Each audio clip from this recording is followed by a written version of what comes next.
It's Chris Denson from Innovation Crush. In case you're tuning in for the first time, this show covers all things marketing ideas, innovation, smart people doing smart things. Recorded live here at the SAE Institute. I always forget my vowels. But today, the buck does not stop. Why are you laughing already? Hey, Orlando Jones, how are you? I'm good, brother. How you doing? What have you done with Orlando? Oh, yeah. The crazy part is your glasses had a weird tint, so it's like you got the evil voice. Oh, do they? And it's like your eyes look yellowy red. So wow. It's frightening. I'm looking sexy. I like that. Frightening or sexy. Appreciate it. Or listen, sexy beast, if you will. You know what? Beauty and the Beast is about to come out, and yes, that's true. Historically, we've been the Beast, so no reason to switch it up now. Yes, I'm looking forward to Booty and the Beast, which is a film I'm working on. Oh, that sounds exciting. How many X's are on that one? We haven't. Once we get finished filming, we'll see. We're trying to set a record. Oh, really? So yeah, most fluffers on set. Yes, it was going to be called Booty and the Bestiality. But so anyway, welcome to another installment of the show. How are you doing today? I'm good, man. How you doing? I'm good. I want to start here. I think if someone were living under a rock and they had never heard of nor seen any of your body of work that you've done, how would you explain what an Orlando Jones is? I'm a storyteller. I tell stories. I don't particularly care much about the medium. In my experience, the medium has shifted over the years, as it did through music, from, I guess, 78 to 45 to 33 to cassette tape. I think 8-track was thrown in there somewhere, to, digital download. But I'm always reminded of Eric Clapton can play the guitar. That's the craft. And he's managed to sell him playing the guitar through all those different mediums. Right. So in my world, the medium's not important. The craft is. And as a storyteller, it doesn't really much matter where I tell the story. It just matters where that story connects with the audience. So that's what I do. You talk about Eric Clapton and especially those eras of the delivery mechanism, Sure. But Eric Clapton has been around through all those mediums. What is the timelessness of storytelling that you gravitate toward when you look at it? The medium doesn't matter? Because the craft is the thing, right? It's the beginning, the middle, and the end, the rising action, the falling action. It's about how you engage the audience. It's about how the audience takes ownership of the story, and it's no longer yours the moment you put it out, and how the story changes throughout the course of that process. So it's a dialectic process because it's shifting and changing, and that's what human history has always been. In African tradition, we had the griots in the days that held the history and told the history and passed down, this flower's poisonous, this will kill you. Right. This animal's dangerous, this one not so much if this you treat delicious. it right. Exactly. Right. So those elements, those lessons, in the modern world aren't important when I can go down to the grocery store, but the storytelling elements that they come with that, keep track of the history and keep track of what's important to humanity are the parts that I've always gravitated to, and it's what I love about what I do. How important is that part of it? I mean, because there's gratuitous storytelling, right? But in the conversations I've had with you, there's always a layer of depth or a layer of purpose, even in the comedic stuff you've done, where it's like, let's just have a good time. But like for you, there's a depth to it. I think the story is really important because so often our stories get told by other people, or they get pushed into a machine who doesn't care about your story, it cares about making money. But the story of people of color, the story of women, the story of disenfranchised groups is really, to me, the story. Those are a huge element of the stories. Not to say that stories that are existing with the majority are lesser than, they're not, but they're also more. They're easier to get told. They're a much larger element of the machine, of the mainstream. And I think when we start talking about the things that we've been talking about for the last 50 years, like diversity, and we say this time? Yeah, we got it. We got you this time. We got it this time. This time we've got it. I think we keep following into the same traps because we're having the same discussion. We keep talking about diversity as if it's black and white and not disabled. Right. Disabled people represent 20% of the population. African Americans represent, I think, 12%, 13% of the population. Latinos represent, on the high end, 16% of the population. So disabled people, 52 million in the United States alone. But when you think about representation and diversity, I do find it strange that we hire able-bodied actors to portray disabled characters. Right. And then we give the able-bodied actor an award for pretending to be disabled. That's kind of like blackface. But where do you draw the line, like in the sense of what is performance, right? If I can embody Stephen Hawking, right? Like, isn't there something to be said that is a great performance in some way? I think there is something to be said that is a great interpretation of it, but you're not Stephen Hawking unless you're living with those disabilities.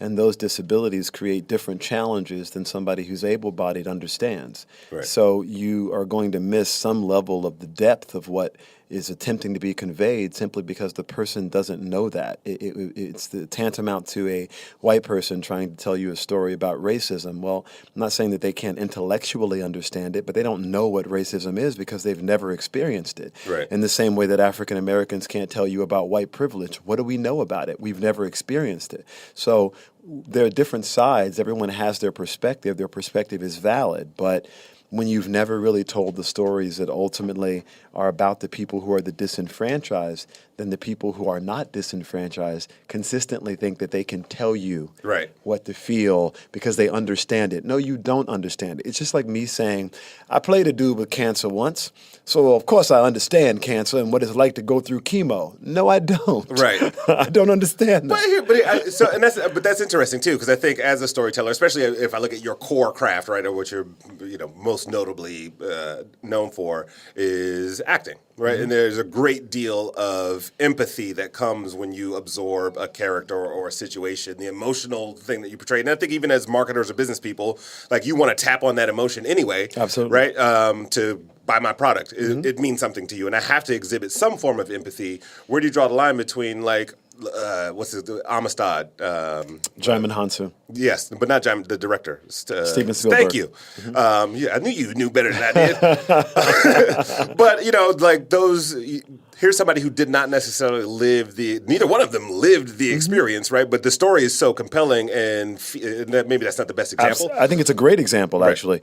But Jaimin Hansu was the one delivering the experience, not Steven Spielberg. Steven was the director, but the tool at which you saw that story was through the eyes of Jaimin. And that story came to Steven through Debbie Allen, who really wanted to tell the story of the passage of African Americans during that period of time. So that's a group of people. It always takes a village. And that group can be entirely multicultural, just like the group of people who ultimately brought down apartheid were multicultural. But the people who were experiencing the oppression and the people who were fighting to be liberated were also multicultural. Doesn't mean that there weren't white people involved in tearing down apartheid, but the people who were getting the rights were the people of color. So I look at those circumstances and go, it's far more complex than we often make it. It's far more nuanced than we often make it. And I believe that it does really require all of our energy to do this fighting and tell these stories together. However, this notion that there are no people who can play these roles and we must hire able-bodied people in 2017 that's a misnomer. There are people who can play those roles, and to not give them that opportunity is the diversity that we crave. That's what we want, and we're not getting it because we keep going back to the same guild that has the same members to tell the story that is very similar than the story they told before. Yeah. And that's differut to achieve. Is there enough this Oscar's so white, right? Or what? Take your pick. But I think about what came to mind for me was Nacho Libre. Sure. And I went to a NALEAP screening, which is the National Association of Latino Independent Producers of the film.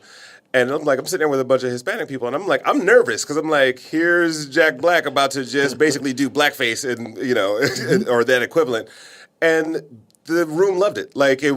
Nobody was like, I can't. Like there was no collective sigh or absolutely. And that's still to this day one of my favorite movies. Right? And it's just like I think it's a slightly different thing when you're lampooning something. And I think it's a slightly different story when you're doing comedy. Comedy is a really different thing. Nobody can teach you how to be funny. Either you are or you aren't. It's just the way it works. So it's one thing for Jack to say, I'm going to embody this character and do a comedic interpretation. When you're looking at, what we were previously talking about and stories about, obviously, disabled people or even Game of Thrones where you're like, more The Hobbit and Right. Lord of the Rings, where they were shrinking. Right. It cost them more money to do the CG, to do the effect, than to actually find the. Like, you couldn't just find somebody to play that role? I Right. mean, I'm sorry, I don't get that. But my point is that what those characters were going through is different. That's not operating in a comedic context. Right. So it really does shift the storytelling a bit, and I think you have an obligation to try and have the most authenticity you can, because the authenticity and the genuineness of it is what ultimately makes me lean forward. It's what draws me in. That's much harder to do when you've got somebody who doesn't occupy any of the diaspora Right. and doesn't really have a fundamental understanding for what that is. And I think the abuses of it are things like seeing Joseph Fiennes play Michael Jackson.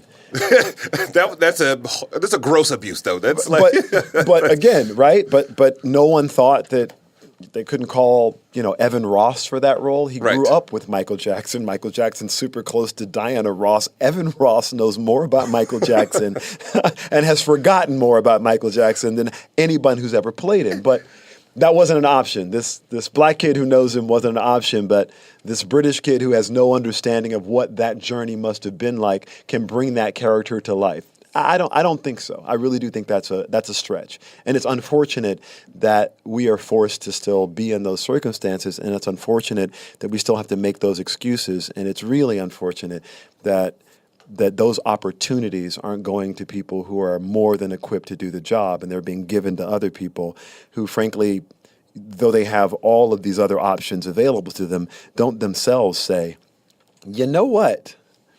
I don't think this is right for me. Right. Well, I mean, even to that point, right? I think at various points along someone's career journey, like you have these balance of decisions you need to make, right? Do I want to do the career move, or do I want to do the thing that I believe in, or how do I blend the two? Absolutely. And you've been super outspoken. Like, I've read your Huffington Post articles about diversity. How do you balance is my career going to be in danger? And I'm sure that's a bit dramatic of me to say, but like, where do you draw that line of like, what's going to be too much and what's enough? Well, I think for me, the question is one of my own integrity. I mean, though I operate in the Hollywood machine, I'm a product of the Hollywood machine. I have been blessed by the Hollywood machine. I have no axe to grind or bone to pick with it, but I would be being disingenuous to myself and as an artist and as a man, if I didn't acknowledge that since I entered into this business, we've been discussing diversity. It's been a conversation that my father's been having. It's a conversation that my grandfather had, my great-grandfather had. Right. And I believe I have an obligation and a role to attempt to move it forward on behalf of my children, who frankly are more important to me than the machine. And if what we're going to say is that those opportunities that are afforded to people who are have less pigment are greater and more important than those the people who have pigment, then what you're really telling me is my family, my daughter, me, a lot of the people who are in my family are automatically less valuable simply because their skin has pigment. And those are the rules to the game. Those were the rules that I was given. I was told unequivocally, and you still hear it often today, that people of color don't translate internationally because of why? The pigment of your skin. So if what you're asking me to accept is we're all equal, civil rights is over. There's really no issue. But your skin still makes you less valuable. Right. As an artist, what artist would accept those terms? Isn't that the reason we do art in the first place? To showcase that we're all human, we're all a part of this dice, where all of our stories are important. But right? and I think, there's something, I feel like there's a duality to it, because I think some of the artistry, you look at Richard Pryor, a great comedian, or even an Eminem, right? That's a whole, like, switching that model on his head. The GOAT. Like, comes from Eminem is Detroit. the GOAT. You see the hat right there. No, but this idea that, the struggle kind of pushes the art, right? Like the anger, the frustration kind of gets expressed, whether it's through comedy or through music or through like, fuck you, I'm building a business of my own and watch what happens. I would argue that Eminem is the GOAT because, he had a very difficult struggle being a rapper who happened to be white. and he has kept his eyes on the prize the entire time. He's written hard, he's worked hard, he doesn't have one hook in a song. He has like 5 hooks in a song. He's the GOAT because he worked for it and because he had the talent, but he didn't rest on that talent alone. So, look, as a hardcore hip-hop fan, I take great pride in saying that as far as I'm concerned, the greatest of all time is this white dude right here.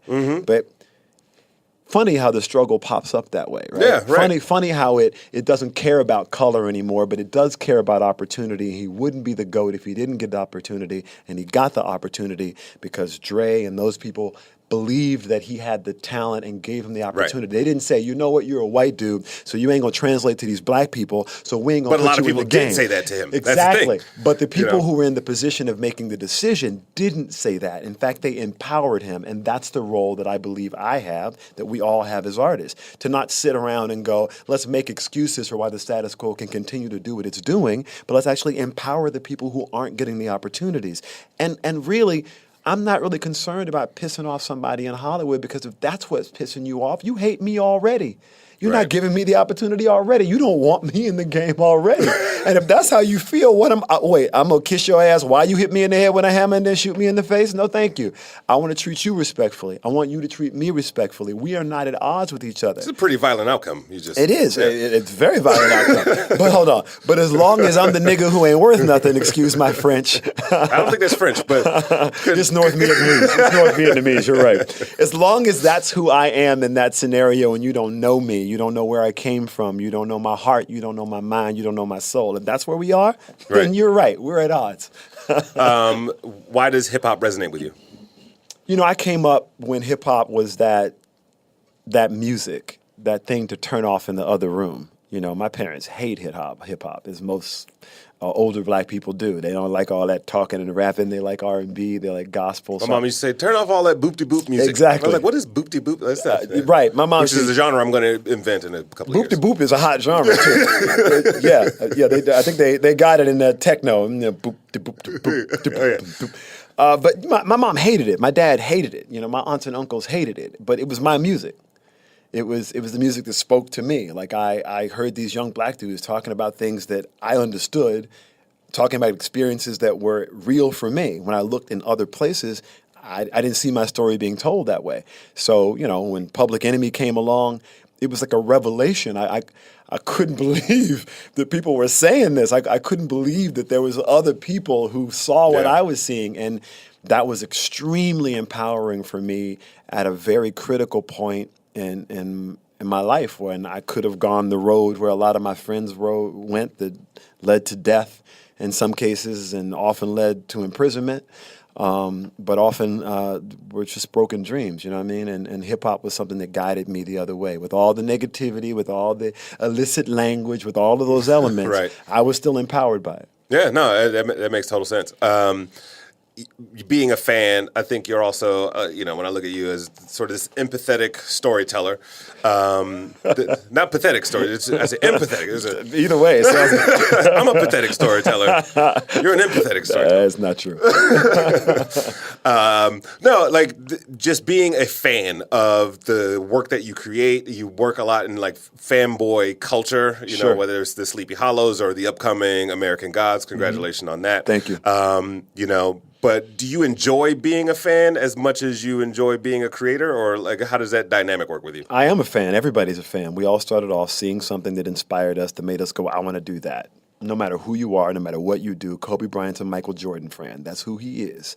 So I don't know how to separate what got me here, what inspired me from who I am today, right? Yeah. So I actually think who I am today is I'm not a celebrity. That's irrelevant to me.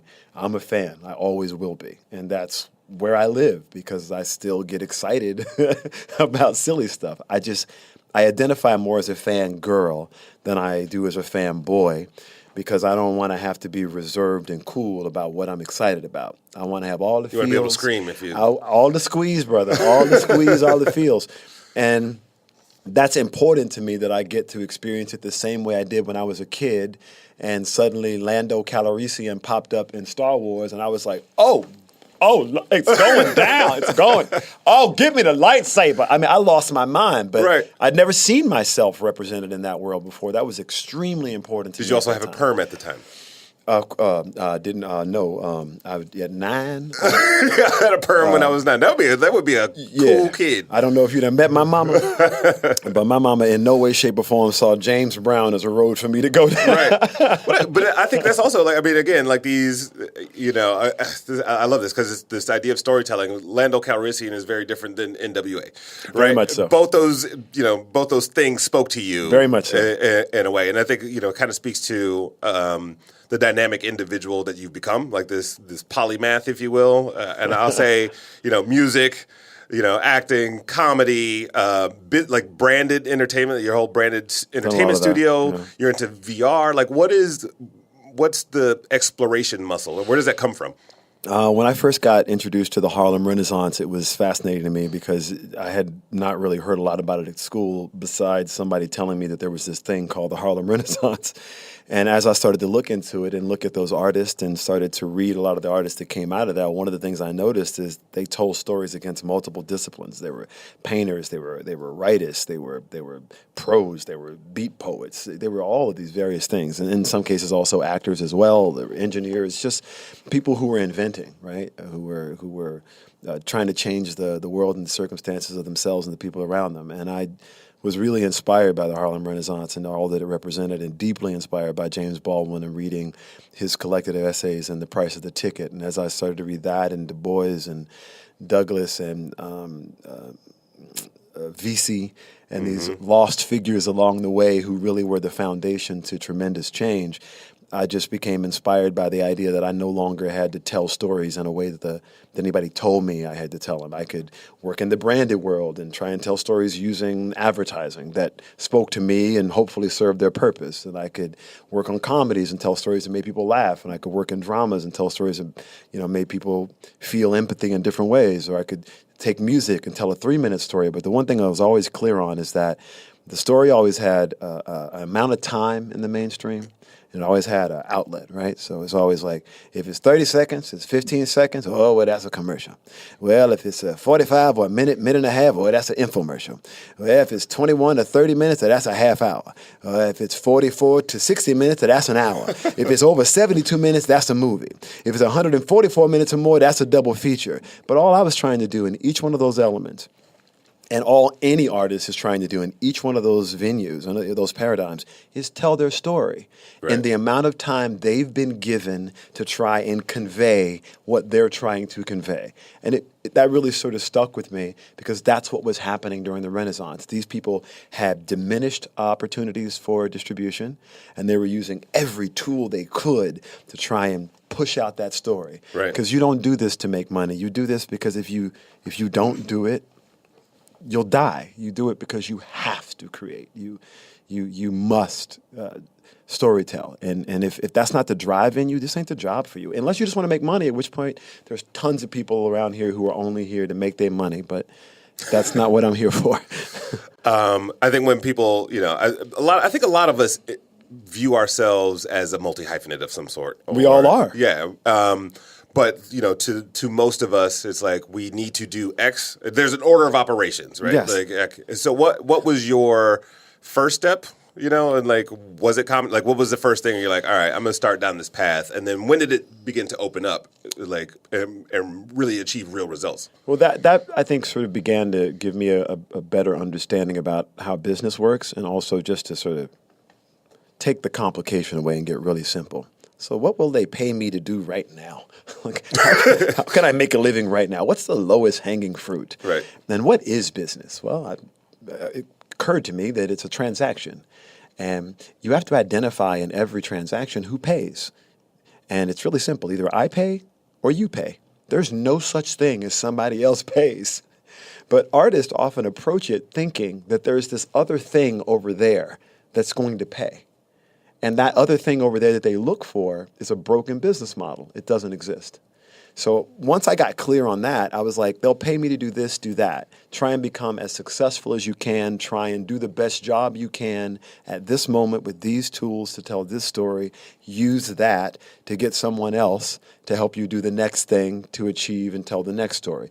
And one of the things I quickly realized was comedy was something that I could do very easily. I could write it. I didn't need any help. Low overhead. It was low overhead. Go stand on a stage, try an open mic.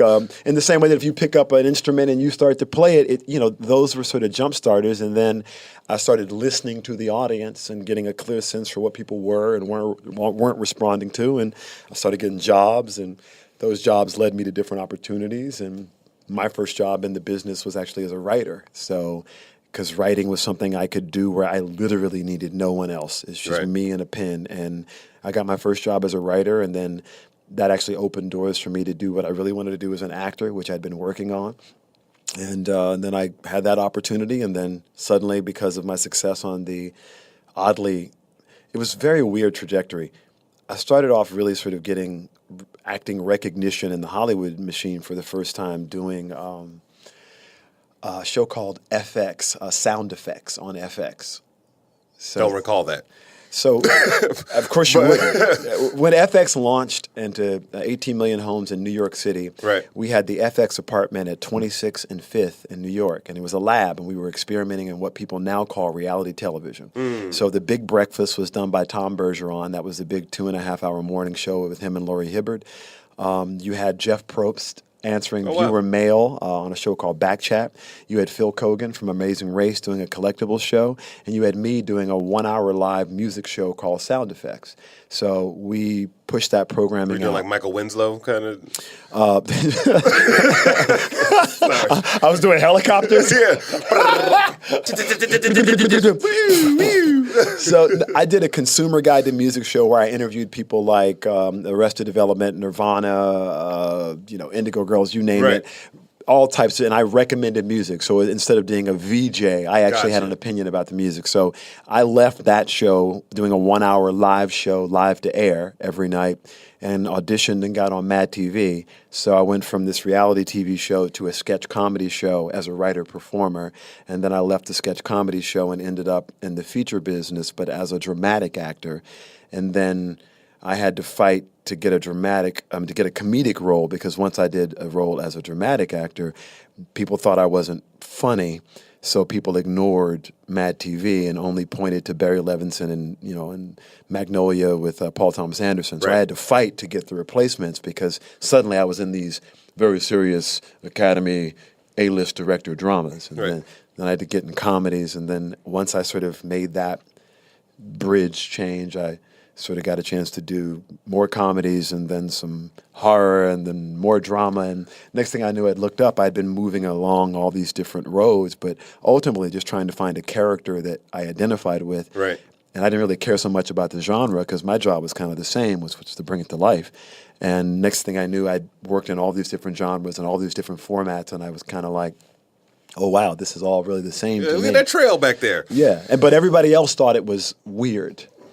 Like that was the one thing that always stuck out. Well, even it's like perception is reality, right? And, yes. And we had a conversation about this along the lines of your work with brands, right? And congratulations on the Ghost Recon film. That was awesome. Thank you. People go look it up. I'll spare you the details.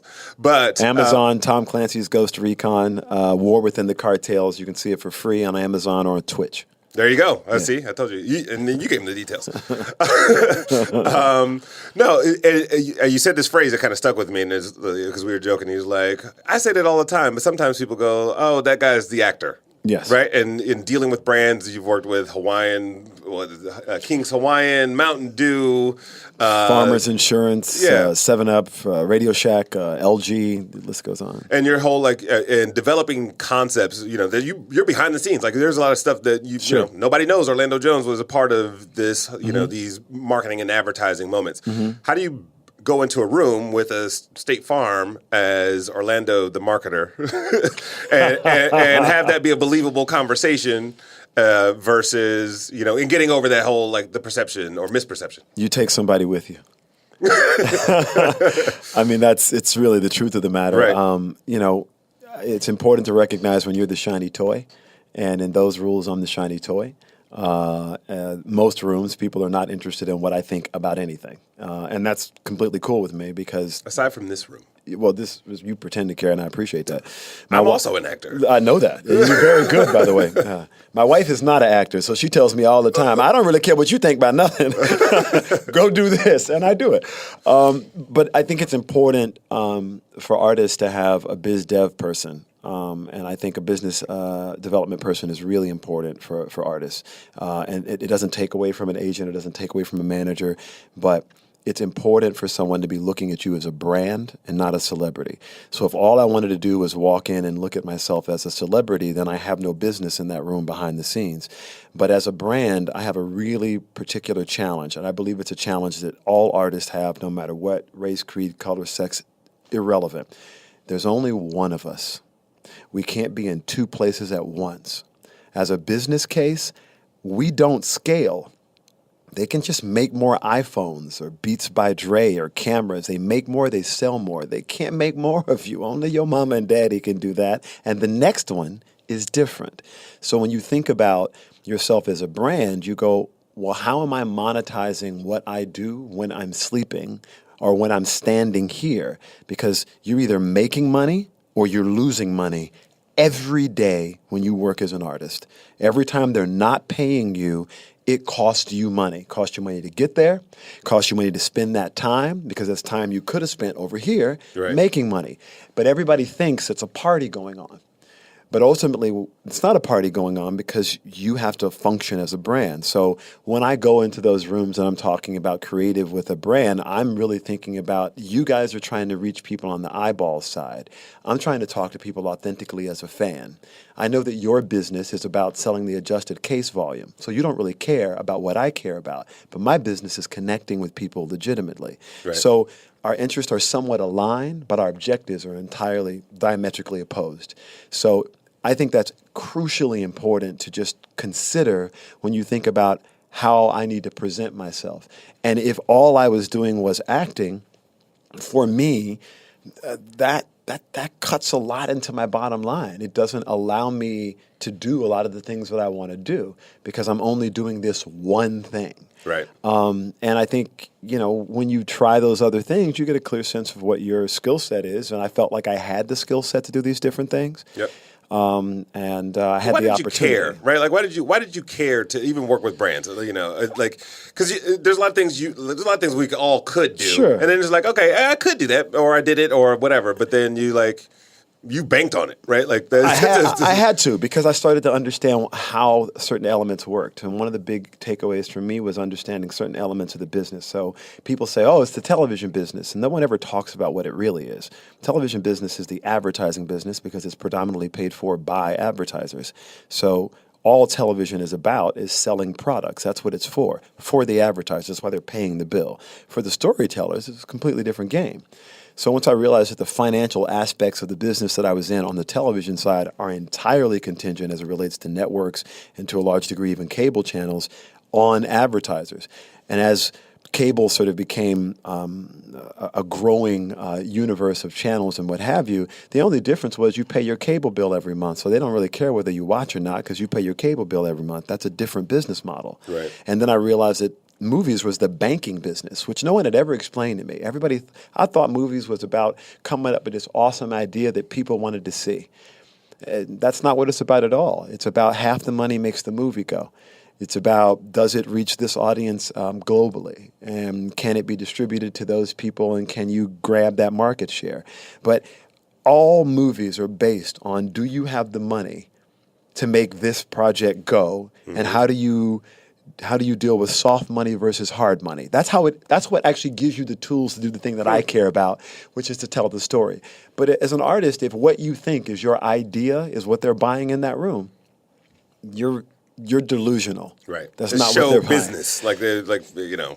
Why most artists are focused on the show. They buy packages. Why? Because those packages give you a sense of comfort because they give you a bunch of named entities, named individuals, named brand, as in celebrities that they know, right, that in theory mean that these people are going to show up, that in theory mean they're going to make money. But the truth of the matter is that's often a losing money proposition. So the algorithm that decides that doesn't really make any sense. Once again, perception decides who gets the job, what gets made, what doesn't get made, based on things that have nothing to do with what we care about. It's the same thing in the startup ecosystem, right? Like it's Exactly. like who's on your team, who's on your advisory board, what have you done? Like Make yourself legitimate. Yes, okay, I'm comfortable giving you this check. Exactly. Right? And I think most people, and I think the same thing happens in business where it's like, I have a great business idea and I know it'll make some money. It's like, but I'm the guy with the check. I don't know you.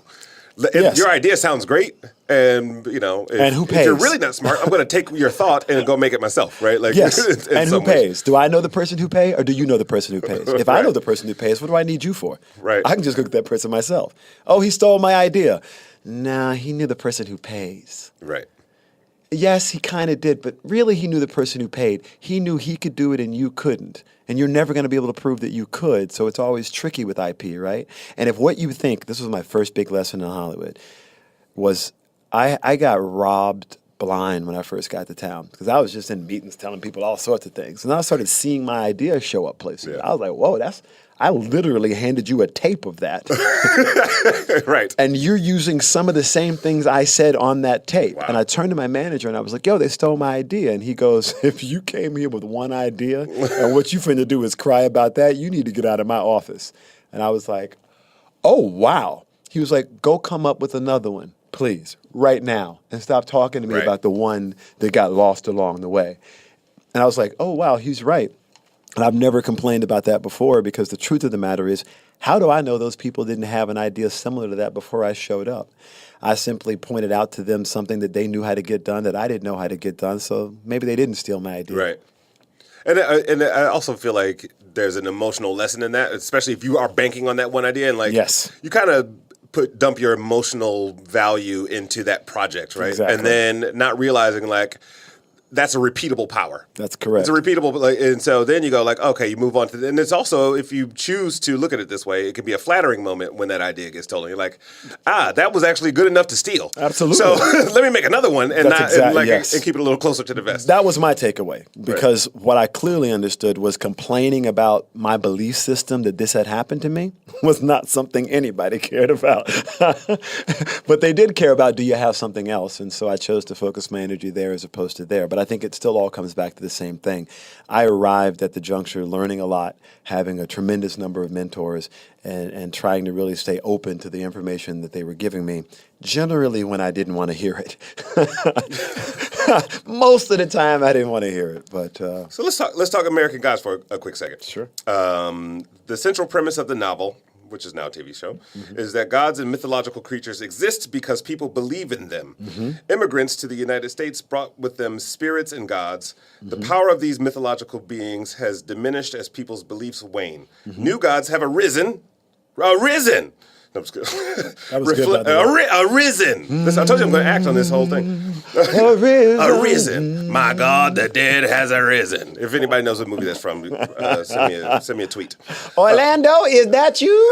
If anybody knows what movie that's from, send me a tweet. The most important. By the way, I was going to fan out for a second because I was Office Space. I was probably like one of the things I quote maybe on a monthly basis. You coming showing up at the door. Good evening, sir. My name is Steve. I come from a rough area. I used to be the crack, and now I'm trying to stay clean. I believe that hard work will help me stay clean and make a better life for myself, and that's why I'm selling magazines for subscription. It was like one of my in the body movement. That was great. So hold on. New gods have arisen, reflecting America's obsession with media, celebrity, technology, and drugs, among other things. You being a deep individual, this is a very awesome satirical take on our obsession with that last sentence.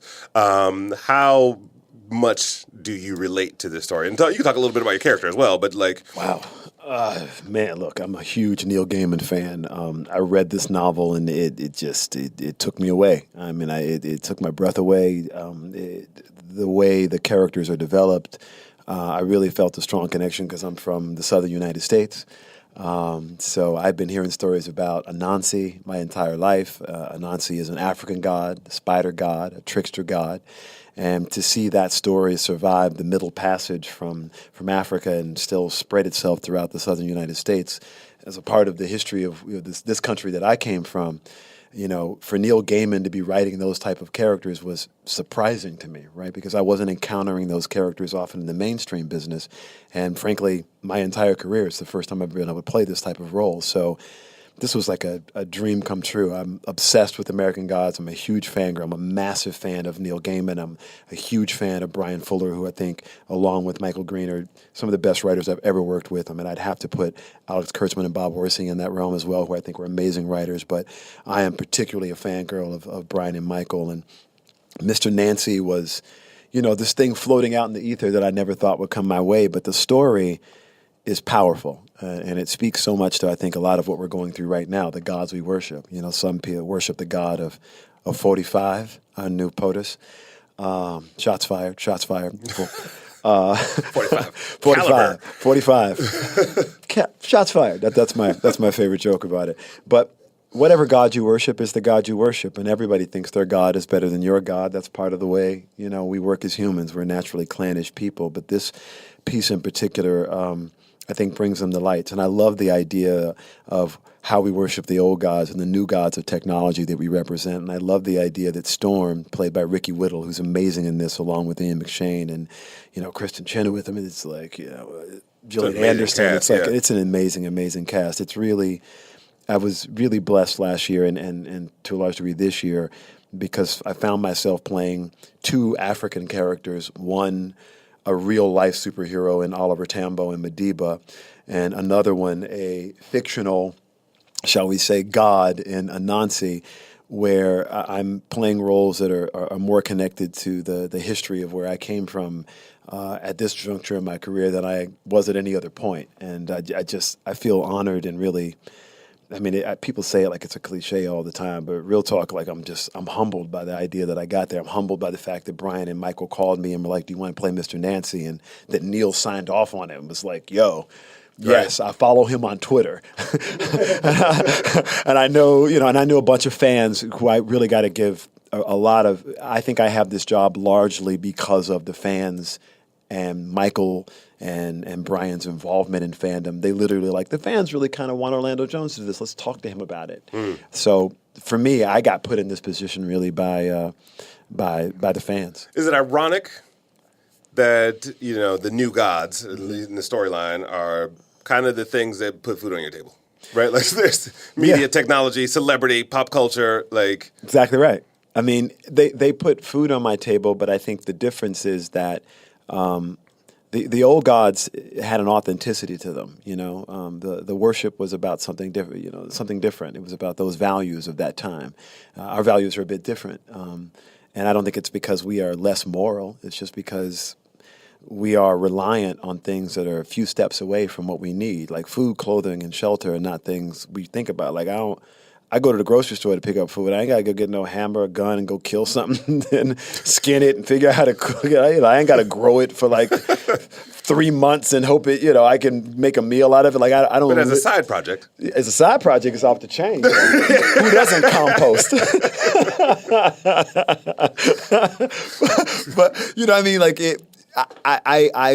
I'm a digital nerd. I love tech. I believe in technology. I truly do, and where it's taking us. But by the same token, I'm struggling to figure out, like everyone is, how to hold on to what connects us as humans. And one of the things I learned in a lot of my VR work is when I'm in the world in VR, I consistently find myself wanting to connect with the people who are next to me in the room. Right. But in the VR world, I'm sort of siloed off. I'm isolated, Mm-hmm. and I really miss that connection with other people that I get when I'm on stage comedy. But by the same token, and here's sort of the feather in technology's cap. In the early part of my career, there wasn't any way to connect with fans in real time while something was on. Now I can live tweet something while it's on, and it's kind of like theater, but it's a little different, but I'm still connecting with them. And I would never be able to hear what all those people have to say, but I can with the hashtag. and I can on Facebook, because that's a different type of communication. And for me, that's why American Gods speaks to me so deeply, because I really believe that human history has had two forms of communications for, I don't know, over 200,000 years, right? It's one-to-one, what we're doing, and one-to-many. I mean, that's literally been it. There's been no other way to communicate. One-to-one, one-to-many. 9 years ago, many-to-many communication showed up. That's what Twitter is. That's what the news feed is on the Facebook wall. Never before has everybody in the room been able to talk to everybody in the room. That's different. Are there experts in it? No, it's 9 years old. It's a fourth grader. So, or maybe 10 years old at this point. I might have my math wrong, but the gist of my point remains. We're all figuring that element out because technology has done this, the same way technology is taking jobs because AI is taking jobs. But how do we look at these elements and treat them in a way that helps empower people and gives them those roles and those jobs and those ways to provide for their families back? As an artist, that's a huge part of my journey, because I can promise you, ain't nobody listening when they hungry. When your stomach growling, turn that American Gods off, somebody make me a sandwich. Better make me an American sandwich. Make me an American sandwich, that's what I need right now. Okay, with some American ham and some American cheese on it, that's what I need. So I can't help but think about those things, because to divorce myself from the audience the way I often do in VR is to divorce myself from my fans and to divorce myself from myself, because I'm the fan. I'm the one sitting there looking at it, having a good time just like you are. I'm no different. And American Gods kind of takes all of these themes that we've talked about today and shoves them together and then pushes them out in this crazy, beautiful story art form that, Brian and Michael and the team at Starz and Fremantle and everyone has really put together. So, high point in my career, man. I'm so grateful and so blessed. Did you know there's a Jones High School in Orlando, Florida? Yes. Did you know that I've been there and taken pictures of myself all over that? No, I didn't. Really? Yeah, my nerd game is real. I thought I was going to stump you. No, my nerd game is real, son. I actually want to do a show that's based in that high school where I play all the characters. I want to be the PE coach. I want to be the little girl in the hot dress. I want to play all the characters. That's right. I want to take a role away from some girl and play the girl in the dress in a comedy, deal with it, and no, I'm not playing Madiba. Yes, that was an April Fool's joke that I pulled on Tyler Perry. Please stop being mad at me about it. It was funny. Stop it. It was funny because when I Googled it, I was Googling you just to let me get some additional questions. It was Orlando Jones High, and I was like, is he? I was like, what has he done? And I was like, oh, there's actually. I said I was replacing Tyler Perry in the role of Madiba on April Fool's a couple of years ago, and people took it for real. So suddenly, all the news agencies picked it up, and they were like, Orlando Jones is playing Madiba. So about 15 days later, finally Tyler Perry put out a tweet that said, what Orlando Jones said is not true and not funny. And I was like, okay, you got me on the truth part. Right. But funny? I put out a picture with me as a white woman and said I was replacing you as Madiba, and people took it as true. Come on, I'm sorry. That's funny. That is, to me, that's funny. But it's also it also speaks to the power of social media, right? It does. It's the 45 problem. You say something, everybody believes it for an extended period of time. And you're like, oh, well, that never happened. It was like, whatever happened to that Madiba movie with Orlando Jones?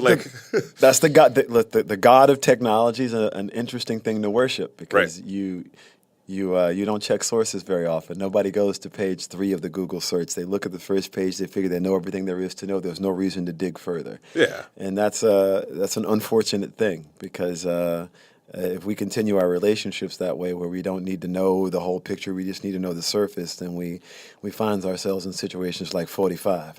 Shots fired! Shots fired! Uh-oh. So violent in here. Started off violent, and then we're winding down violently. Two black guys, violence. Well, the story continues. The police will be here soon, right? Exactly. And a Hispanic engineer, it's all kinds of. By the way, all us going to jail. There's no question about this. I've already made inappropriate comments, rambled on, talked outside of my breath. I said bestiality. I think that's illegal. I'm not in this bestiality thing. I didn't say you were into it. Speaking of which, you're a vegan, though. I am. Why, and what does that do for you? Especially when you think about the gods that we worship, right? Mm-hmm. Some of it's food, right? for him, huge some God. people are like, vegan, what? But like, why is that a choice for you? Grandmother, breast cancer. I was young. I was 17 years old. She had been taking high blood pressure medication for 20 years. Suddenly, I was, in a hospital, and she was getting ready to pass away. She had a double mastectomy, and I turned to the doctor and I said, "Hey, you think those high blood pressure pills she was taking for the last 20 years contributed to her breast cancer?" And he was like, well, son, they don't really test those outside of 2 or 3 years because the FDA doesn't require it. And when they do test, they usually test for people who are going to abuse taking the drug, because people who won't follow the descriptions and instructions, and those people create their own market. So that's really what they're looking for there. They're not really studying it for 15 years to know the effects of it. I'm like, wait, but isn't high blood pressure curable by diet? So couldn't she have just eaten healthy or not had to take these pills at all? He's like, yeah, of course, she could have done that. And I go, but she thought when she took the pills that it was curing the high blood pressure. Isn't that what y'all told her? And he said, no. We made a suggestion that she could solve it this way. We told her to eat healthier. I'm like, yeah, I don't think she understood that. I don't think anybody really made that clear. You waited till she got 55 and then told her she had to stop eating everything she'd been eating her entire life, and she died at 60.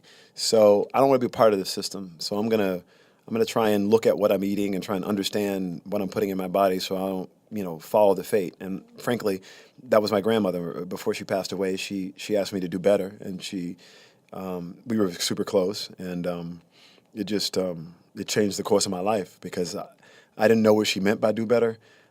But she held my hand and she looked me in the eye, and it was important to her that I try. And I took that away as try and take care of myself better and try and head off things that were obviously coming my direction. And so I've remained vegan.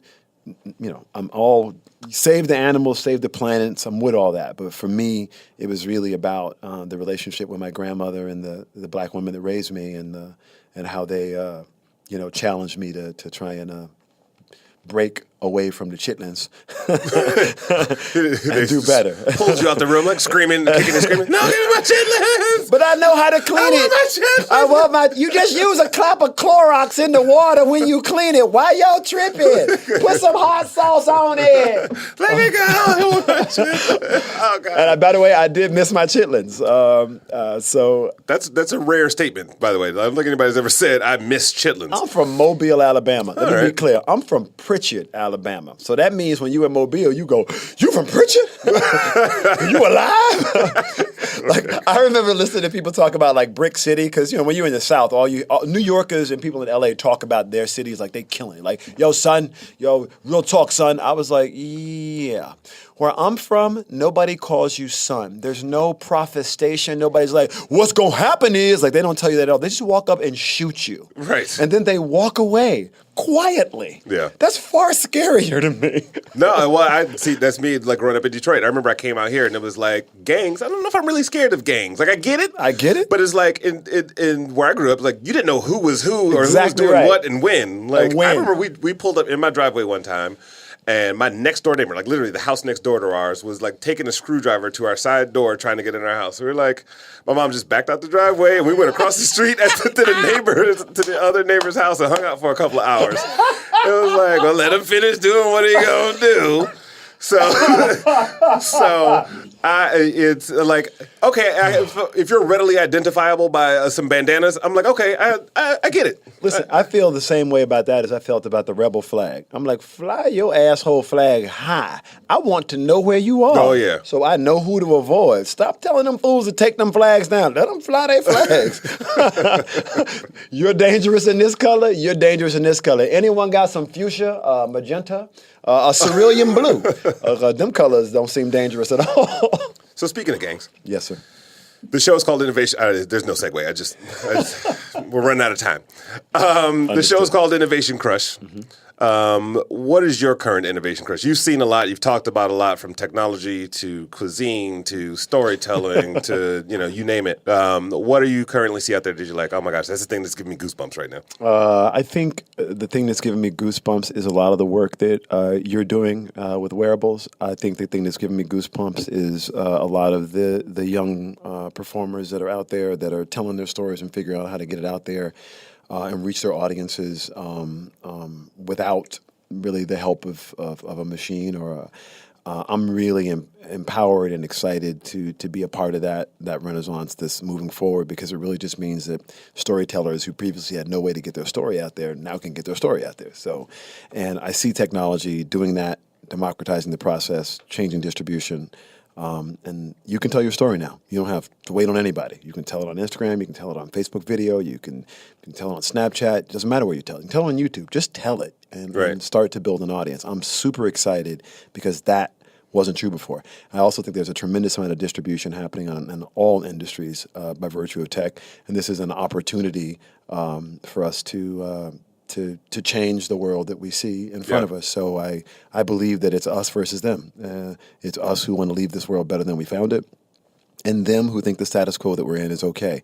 And I think if you take a defeatist attitude, that can easily find you looking at the division that's happening in our country politically. But to me, these deplorables that we talk about are our family, our uncles, our sisters, our brothers, our mothers. And if we don't find a narrative that connects with the people that we don't care about, then we're guilty of the same thing that we're accusing them of. Right. So, I make my jokes about 45, but I really think it's about a multiracial, democratic society where truly everyone has rights. I'm excited about being a part of trying to push that future forward the same way my grandparents, my great-grandparents, and so many of the idols and iconoclasts that came before me have done. I feel like that's my role. Whether we'll get there or not, who knows? But, I'll die trying. If you're not worth dying for, then it's probably not worth doing. That's amazing. Do you find, because you mentioned something where there's all these tools at our disposal, yes, right? Whether you're a brand and you're trying to reach an audience, or you're an artist trying to do the exact same thing, do you see that people are overwhelmed in any way? And like, what choices, what platforms, what story? Like you talked about even the breakdown of like the time of the storytelling belongs in this medium or this format, but those rules are greatly don't apply in some scenarios. Completely. Do you find that people are overwhelmed in how they push forward their brand as a business or as a personal brand? And like, I just want to be an artist. I just want to play my guitar, right? I don't want to tweet and do Instagram and be on Snapchat and, update my Facebook page and do all that stuff. I just want to make music. Well, I think that's great if people cared about what you wanted. But what you really want to do is tell a story and connect with an audience. And if you're not willing to do the work, well, then that's your problem. And I think that what we often do, I believe, is two things. One, we make ourselves the test case, and we pretend that what we want and what our friends want is what everybody wants. And I believe that's a huge issue. And that issue is compounded with the fact that we also use digital to curate exactly what we want to hear. So, as my friend Shelley Palmer says, our trust circles are going to kill us, because what that really means is we cut off the voices that we don't want to hear and pretend they're invisible. So as an artist, you have to be open to those voices. Like, I am not Republican or Democrat or liberal. I'm none of those things. I'm a storyteller who wants to connect with everybody. Hell, half my family is Orange County hardcore Republican and half my family is Southern Democrat. I don't want nobody to die. I want everybody to flourish. So as a storyteller, the fact that digital has transformed it is fine. I think what's more important to look at is some people use Twitch. Some people use WhatsApp. I don't care what platform you're on. I just want to connect to you authentically on whatever platform you chose. Right. I don't get to tell you that you need to switch over to this platform to talk to me. Who the fuck am I? What is that about? No, my role is to put my stuff out authentically where you are so that we can connect. And maybe you'll choose to move over with me and we connect over here. But if you don't, that's not your job. That's my job. Right. That's what an artist does. So I feel like that's my role.